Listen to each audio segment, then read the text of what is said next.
Arizona Cardinals are becoming the destination for the NFL snowbirds. They're collecting 30-something stars to complement their 20-something quarterback Kyler Murray. Yesterday, they signed 32-year-old A.J. Green, 36-year-old kicker Matt Prater, and they've already signed the 31-year-old defensive lineman J.J. Watt. Now, there's an emphasis on youth in the league. The old guy formula can work, though. We saw that with Tampa with Tom Brady and Gronk. They won a Super Bowl. Arizona's not quite there, but Green joins 28-year-old DeAndre Hopkins to form a potentially explosive wide receiving core. Then you have the 37-year-old free agent Larry Fitzgerald. There's a good chance that Green will take his spot, but it's an interesting roster. And once again, it shows you what you can do when you have a quarterback on his rookie deal. Murray is going to enter his third season. After everything the Cardinals have done, he'll be expected to take that next big leap, and then he's going to get paid after that.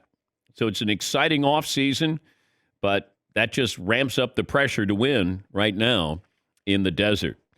And, Vegas is starting to fall in love with Arizona a little bit, too, as far as odds to win the Super Bowl. Now, you might go, okay, they went from 50-1 to 30-1. Okay.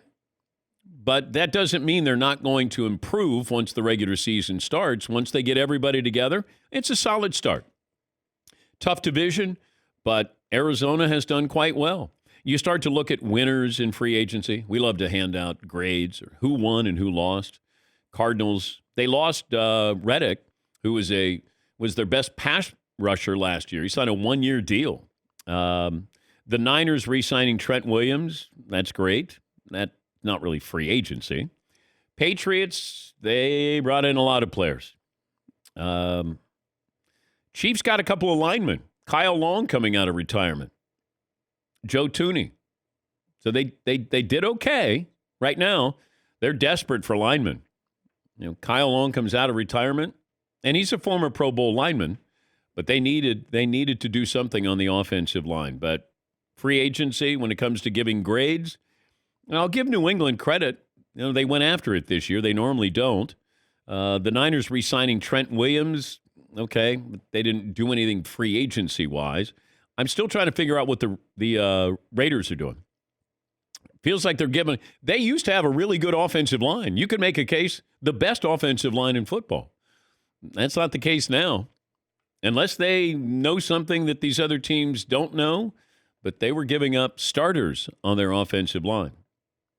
And that's the coveted position to me. Wide receivers in free agency and also linemen in free agency. And it feels like there's still a lot of receivers out there. Kenny Golladay is a prized acquisition for somebody here. He's going to be expensive. But, that'll be interesting to see because that's the kind of addition that really takes your wide receiving core to another level. If you already have a decent receiving core. But to get him, that would be a big addition.